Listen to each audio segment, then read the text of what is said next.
अभी कुछ दिनों पहले मैं एक किताब पढ़ रही थी और उसमें एक लाइन मुझे दिखी कि मैं किताब का वो आखिरी पन्ना हूँ जो ना होता तो कहानी खत्म ही ना होती। लेकिन मेरी कहानी तो शुरू हुई है आखिरी पन्ने से।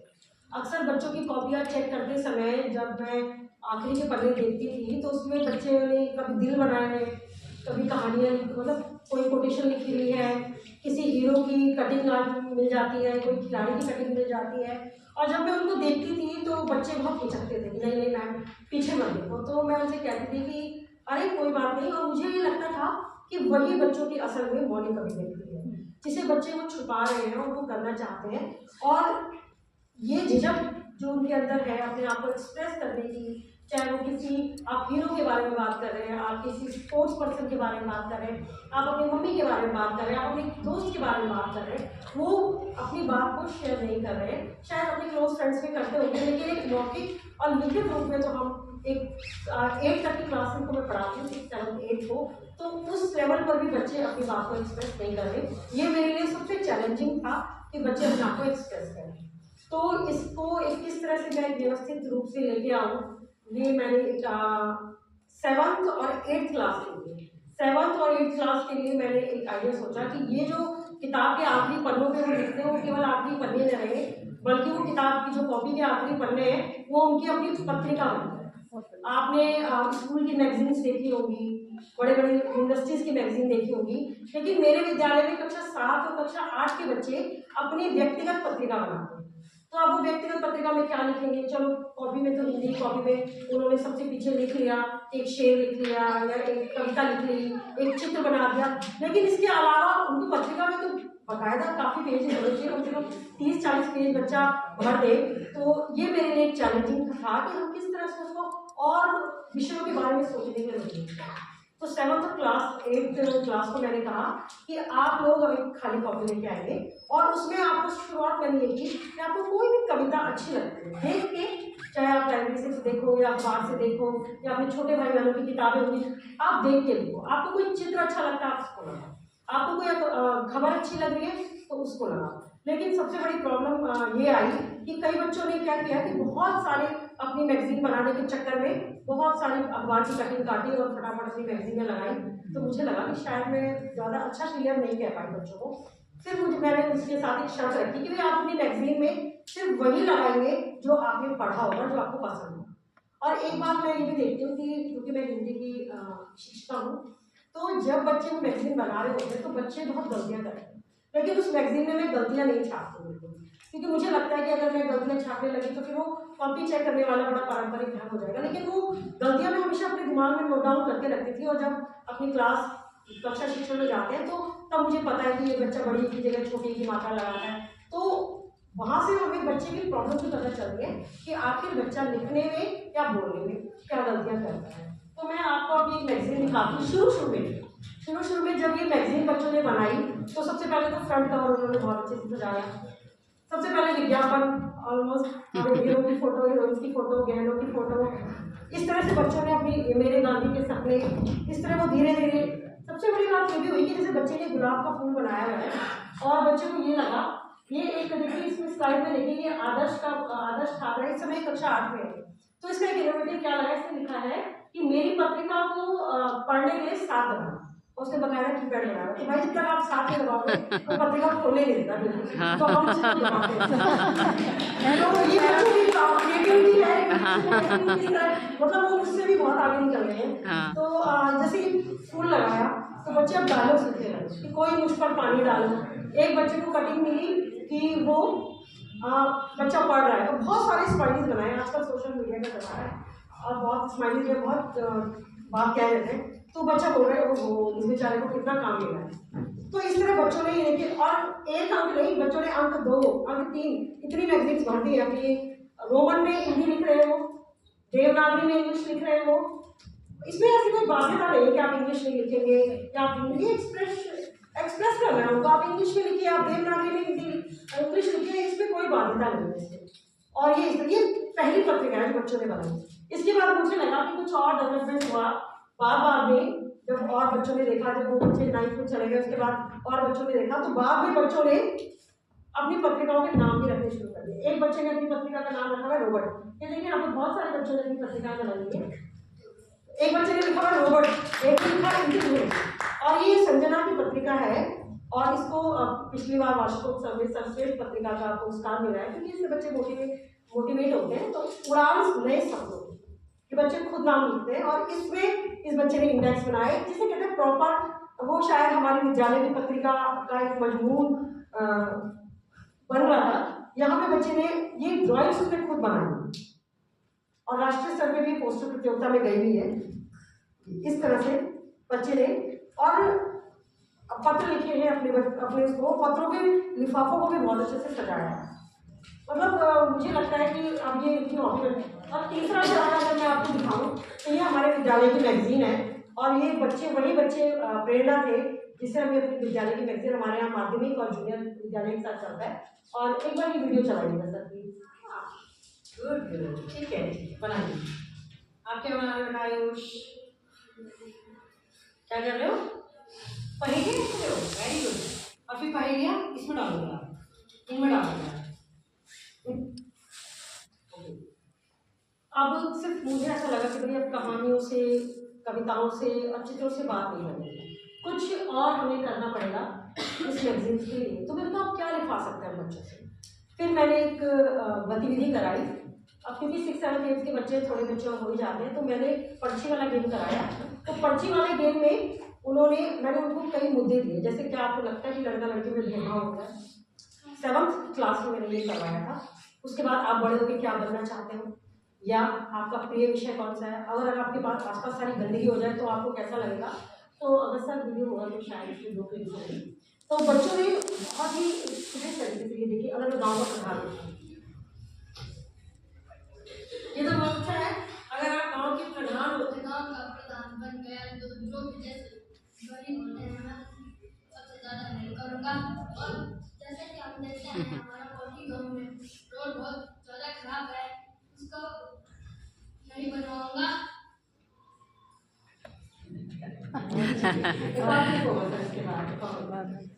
थोड़ा सा ही मैंने 2 मिनट का बहुत ध्यान रखा है कि ज़्यादा बड़ा।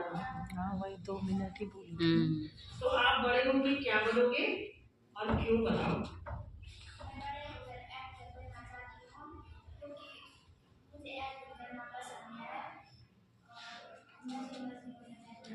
फेमस होना चाहती हूँ।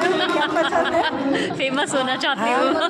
और फिर मैंने उनको बोला कि आप ये जो गतिविधियां कर रहे हैं, ये जो टॉपिक्स हैं, आप इनके बारे में लिखिए। देखिए बच्चों को आपको विचार तो देना पड़ेगा कि आप लोग सोचेंगे किस विषय को। बच्चों ने अपनी मैगजीन में उनको लिखा है कि अगर मैं बड़ा होता, तो वो सभी ने लिखा है कि मैं बड़े होकर क्या बनना चाहता हूँ। अभी मैं क्योंकि बड़ा नहीं था, एक लड़की से मैंने पूछा कि भाई ये बताओ कि लड़का और लड़की में भेदभाव होता है। तो वो मैं थोड़ा उसे कहा हाँ मैम कि क्यों होता है कि जब लड़के 12 पास कर लेते हैं उनके माता पिता उनको मोटरसाइकिल दिलाते हैं और हमसे घर का काम करते हैं। तो मतलब इतनी छोटी बात जो बड़ी बड़ी बात निर्भर होना, ये तो बहुत इस तरह की बात की जो बच्चा ही महसूस कर सकता है, शायद हम नहीं कर सकते। और मुझे ऐसा लगता है कि लिखने से ज़्यादा हम जितना लिखते हैं उससे ज़्यादा हमको पढ़ना पड़ेगा, क्योंकि हम फिर हमारी शैली ना एक जैसी हो जाएगी। तो मैंने शनिवार के दिन पढ़ने का दिन नियत किया, क्योंकि यहाँ पर ज़्यादा क्लासेस हैं, सब्जेक्ट्स ज़्यादा है। तो मैं अपने पीरियड में शनिवार के दिन मैं पढ़ने का दिन, फिर हम कुछ काम नहीं करते, सिर्फ लाइब्रेरी की पुस्तकें लेते हैं और उसको हम पढ़ते हैं। बच्चे, मैं घूम घूम के देख रही होती क्लास में कि कौन बच्चा क्या पढ़ रहा है। परसों की बात है, मैं 7th क्लास में ईशान नाम का जो प्रधान जी बनना चाह रहे थे, उससे वो चुटकुलों की कहानी पढ़ रहा था। तो वो बड़ी सपाट से, अरे मैं फिसल गया। मैंने कहा यार तुम क्या पढ़ रहे हो? कि मैडम मैं पढ़ रहा हूँ। तो मैंने कहा तू तो हंसी नहीं रहा, तो चुटकुले की कहानी पढ़ रहा, तो हंस क्यों नहीं रहा भाई? तो मैंने कहा देखो ऐसे हंसने देगा। डायलॉग्स को किस तरह से बोला जाना है उन कहानियों में। देखिए किसी कहानी का मर्म तभी समझ में आएगा जब हम उसको हाव भाव के साथ उसको समझ के पढ़ेंगे। अब सिर्फ रीडिंग कर रहे हैं हम, तो उन पुस्तकालय से जोड़ने का और किताबों को पढ़ाने का एक रीज़न ये भी रहा कि बच्चे अलग अलग शैलियों से, कोई गुजराती कहानी है, कोई राजस्थान की कहानी है, कोई नए नए शब्द उनके दिमाग में आ रहे हैं। फिर मैंने उसको बताया ऐसे नहीं, अरे मैं तो फिसल गया धड़ाम, और सब बच्चे हंसने लगे। तो अब इस टाइम में आप कहानी पढ़ेंगे। तो कहानी पढ़ने का एक ये भी नहीं है कि सिर्फ बच्चे को अक्षर ज्ञान आ गया उससे पढ़ लिया। वो कितने हाव भाव के साथ, कितना एक्सप्रेसिव है उस कहानी को पढ़ने के लिए, वो बहुत ज़्यादा संतुष्ट करता है। अब कहानी के बीच में जब बहुत सारे आते हैं शब्द, तो मुझे ऐसा लगा कि बच्चे शब्द की मैम इसका मतलब क्या है, इसका मतलब क्या है, तो मुझे लगा कि थोड़ा शब्द बैंक बनाने की ज़रूरत पड़ रही है। तो मैंने कहा कि ठीक है, ये शब्द बैंक ज़्यादा बच्चों ने तो नहीं बनाया, लेकिन क्लास 8 के बच्चों ने बनाया है कि शब्द बैंक में क्या होता है कि आपको कोई भी शब्द अच्छा लग रहा है या कठिन लग रहा है, आप उसको लिखिए, उसका अर्थ हम ढूंढ के लिखेंगे। तो बच्चों ने बहुत सारे शब्द बैंक बनाए थे, यहाँ पे शब्द बैंक ये देखिए, शब्द और उनके अर्थ। तो आप बच्चे 8-8 हज़ार शब्दों तक पहुंच गए हैं। और सबसे बड़ा शब्द बैंक जिसका होता है उसको भी वार्षिक उत्सव में प्राइज मिलता है, इसलिए कॉम्पिटिशन में पता नहीं कहाँ से शब्द लेके आते हैं और उनके अर्थ लिखते हैं। अब देखिए, ये तो लिखने लिखाने का काम तो हो गया, बच्चे लिख रहे हैं। अब बच्चों को बोलना भी तो है, उनकी मैम बहुत ज़्यादा बोलती है, तो मुझे लगता है कि बच्चों को बहुत ज़्यादा बोलना चाहिए। तो क्योंकि इतना टाइम होता नहीं है, आजकल 45 मिनट्स का पीरियड होता है और मेरे को एक ही पीरियड मिलता है। तो गर्मियों की छुट्टियों में और सर्दियों की छुट्टियों में ये सबसे अच्छा, मैं कभी होमवर्क ऐसे नहीं देती कि सुलेख लिखो या प्रश्न उत्तर करो, ये मेरे होमवर्क कभी नहीं रहते। या तो पत्रिका बनाओ या आप शब्द बैंक बनाइए, या एक मेरा होमवर्क रहता है, आजकल डिजिटल यूज का जमाना है, हर कोई अपने आप को स्क्रीन पे देखना चाहता है। तो मैंने उनको बोला कि आप लोग किसी भी विषय पे, आप कोई श्लोक बोलिए, आप कोई शायरी बोलिए, आप कहानी बोलिए, इंग्लिश में बोलिए, कविता बोलिए, तो वो ये सब करते हैं। तो सर एक वीडियो चला दीजिएगा प्लीज, मैं भाई बोलूँगी। साइकिल आंदोलन ओके, की महिलाओं के जीवन में कौन कौन से बदलाव आए? बहुत अच्छा क्वेश्चन।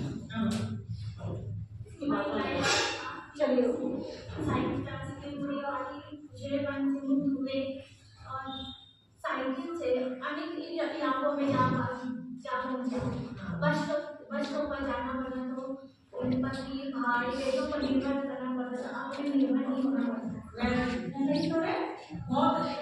तो ये जो आपने भी क्लिपिंग देखी है, असल में मैं एक एक्टिविटी कराती हूँ, पुनरावृत्ति की एक्टिविटी। ये एक्टिविटी कई तरह से काफ़ी काम होती है, जो कि हमारा सिलेबस है वो भी कवर हो जाता है और बच्चे एक्सप्रेस भी कर लेते हैं। उसमें ये होता है कि मैं क्लास को 2 टीमों में बांट देती हूँ, टीम ए और टीम बी। अब जैसे आज मैंने जहाँ पहिया है पाठ पढ़ा है, मैंने कभी एक हफ्ता वो चला। अब आपकी एक्टिविटी ये होगी कि आप लोग घर से पढ़ के आएंगे कि ये टीम दूसरी टीम से सवाल पूछेगी और ये टीम दूसरी टीम से सवाल पूछेगी, सही सवाल पे 1 नंबर। तो वो बच्चे अब पाठ में से ऐसे सवाल पूछ के लाते हैं कि शायद वो चैलेंजिंग लगे दूसरे बंदे को कि वो जवाब ना देगा। अच्छा, जब वो उसकी बहन थी वो कितने साल की थी? अब ये तो अभ्यास प्रश्न में नहीं था कि कितने साल की थी, तो मुझे भी होता है कि कितने साल की रही होगी। मैं दे दे जवाब तो बढ़िया है, नहीं तो ये मेरे लिए बहुत कठिन प्रश्न हो जाएगा। तो इस तरह बच्चे क्या होते हैं कि प्रश्न बना के लाने लगे हैं। अभी जो ममता शाह से पहले आपने मैं किया था, आपने मुझे थोड़ी क्वेरी थी, मुझे टाइम नहीं मिला। उसमें ये था कि आप कहानी सुना रही थी प्रेयर में और बच्चे क्वेश्चन पुट अप कर रहे थे और बड़ी जल्दी जल्दी कर रहे थे। बच्चों ने कहानी सुनाई। हाँ, बच्चों ने कहा, तो मुझे बड़ा इंप्रेसिव लगा कि मुझे तो एक दिन देना पड़ता है उनको कि भाई आप इस कहानी को पढ़ना और ढूंढ के लाना। लेकिन आपके बच्चे शायद ज़्यादा एडवांस है कि वो ऑन द वे प्रश्न भी, मुझे लगता है प्रश्न निर्माण उत्तर से ज़्यादा कठिन होता है। तो वो बहुत मैं आपको अप्रिशिएट कर रही थी मैम इस मामले में कि बहुत अच्छा आपका काम था। तो प्रश्न बनाते हैं बच्चे और ये सर ये एक्ट है जो कि सभी कराते हैं कि बच्चे मंचन करते हैं।